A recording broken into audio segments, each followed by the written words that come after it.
Էդգար Ղազարյանի հետ եւ ինչ է կարծում հայ առաքելական եկեղեցին իրապես թիրախավորվում է թե իսկապես Փաշինյանը վեհ առաքելություն ունի մաքրելու եկեղեցին։ Նախ ես ուզում եմ շնորհավորել մեր ժողովրդին կաթողիկե Սուրբ Էջմիածնի լուսավոր տոնի առիթով եւ օրվա խորհուրդը, որի համար նաեւ մենք բոլորս հավաքվել ենք ուխտագնացության դեպի Մայրաթոր Սուրբ Էջմիածին, նախ մեր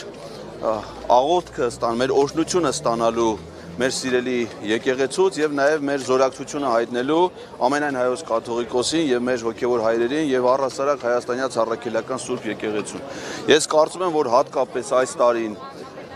կաթողիկե Սուրբ Էջմիածնի տոն ունի առանձնակի կարևորություն եւ նշանակություն հենց այն պատճառով, ինչպիսին որ ձեր հարցադրումներ, այսինքն եկեղեցու թիրախավորումը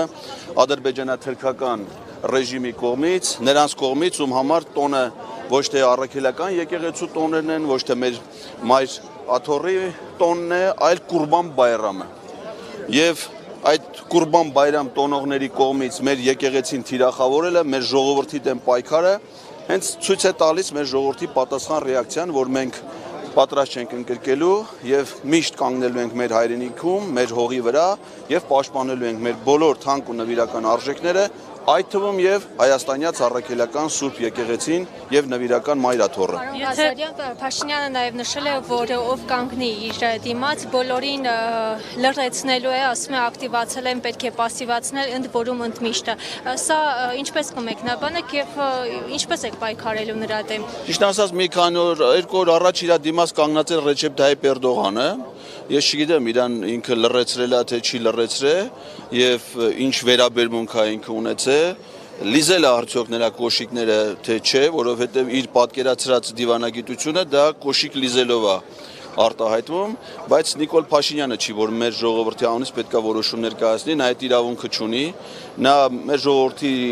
վստահությունը, լեգիտիմությունը վաղուց չունի, չի վայելում եւ բացի դրանից նա անօրինական պաշտոնավոր աղ է, որտեղ նա վարչապետ է, ոչ թե Էրդողանի եւ Ալիևի հանձնարարությունները կատարելու, այլ կառավարության գործունեության ծրագիրը կատարելու։ Իսկ նա կառավարության գործունեության ծրագիրը չի կատարել։ Իսկ Հայաստանի Սահմանադրության վարչապետը այն պաշտոնյան է, որը կատարում է կառավարության գործունեության ծրագիրը։ Հետևաբար, քանի որ նա հրաժարվել է իր առաքելությունից, նա նույնիսկ սահմանադրական կարգավիճակ չունի։ Նա այս պահի դրությամբ մի հատ սովորական շարլատան է, որը խաբեությամբ տիրացել է մեր ժողովրդի օրինական իշխանությանը եւ այդ իշխանությունը ծառայեցնում է մեր թշնամիների շահերին։ Մեր ժողովուրդն էլ հիմար չի, ոտքի է կանգնելու եւ դուրս է շպրտելու։ Իսկ այդ դուրս շպրտելու իրավական ձևը դա վարչապետին անվստահություն հայտնելու գործընթացն է, որը մեկնարկել է պարլամենտում, կա արդեն վարչապետի տեխնացու կամ падգամավորներ, որոնք նախաձեռնել են այդ գործընթացը, եւ ես կարծում եմ շատ կարճ ժամանակ անց այս գործընթացը առանձնակի թափ է հավաքելու։ Գիտեք ինչի է նման, սա ոնց որ այդ քպեականները մի հատ բանտի մեջ լնեն։ Իրանք իրականում բանտարկյալի կարգավիճակ ունեն, իրանք ազատ մարդիկ չեն, իրանք падգամավորներ չեն, որ իրանք կամքով որոշումներ կա։ Հիմա մեր խնդիրն է հավաքվենք, այսքանով գնանք, այդ բանը եմ ասում, էլի համեմատության մեջ եմ ասում, այդ բանտի դռները բացենք, այդ բանտի դռները որ բացեցինք, բոլորն է փախնելու են։ Հիմա կարող ասենք ընդ մեն նարկոման էլի, 24 գրամ դեռնականաչավուն զանգված ծխած, որը ասես պատի տակ վերընկած ասի, չէ, ես դուրս չեմ գալի, ես մնում եմ ըստե ինձ դե լավա կարա տես մեկնելի։ Բայց հիմնականում բոլոր բանտարկյալները փախնելու են այդ բանտից եւ գալու են միանան ժողովրդին։ Այն մարդկանց, ում շնորհիվ իրանք այսօր այնտեղ падգամավորի կարգավիճակ ունեն։ Մենք ոչ մի հատուկ պահանջ իրանցից չունենք, քան իրանց պարտականությունների կատարումը եւ շատ կարծում եմ խորհրդավոր է նաև այսօրվա նշանակությունը, որ մարդիկ հավաքված են նախ առաջին հերթին Մայր Աթոռ ուխտագնացության գնալու, բայց նաև յուրաքանչյուրս մեր մտքում հասկանում ենք, որ այս իշխանությունը ինքը թիրախավորել է մեր եկեղեցուն, հարձակվել է մեր եկեղեցու վրա եւ Մայր Աթոռ մենք չենք գնում միայն աղոթքի մոմ վառելու, նաև գնում ենք մեր զորակցությունը հայտնելու, որը հետագայում պետք է արտահայտվի այլ գործողություններով, այսինքն մարդկային այս մեծ բազմությունը ժամանակի ընթացքում թափ է հավաքելու եւ անկառավարելի ալելու Ադրբեջանի եւ Թուրքիայի իշխանությունների համար։ Ձևակերպեցիք բանտից պետք է ազատել այդ մարդկանց, հիմա հարցս հետևյալն է լինելու, այդ բանտի դռները բացելու քայլեր երբեք անել եք, այսինքն դուք հանդիպում եք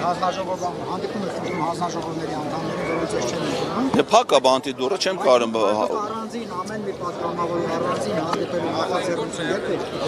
է։ Գիտեք ինչ, հիմա հենց այդ հանդիպումների չկայանալը իմ այդ բանտի դռների կողպած լինելու հետևանքն է, այսինքն Հակոբ Արշակյանը բանտում է, իրան թույլ չեն տալի, որ ինքը գա տեսակցության։ Ես հիմա գնում եմ ըստ էության բանտարկյալների հետ տեսակցության, որը չի ստա, բայց ճիշտ ասած,